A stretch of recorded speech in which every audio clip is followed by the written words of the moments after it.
Now let us check the details of the washing.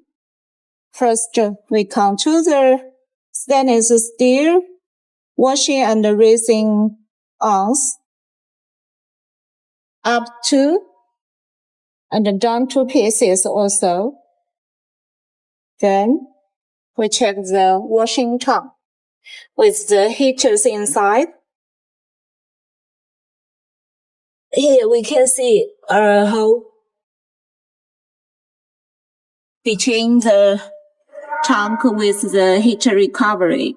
We use this stainless steel tube to read the heat recovery function.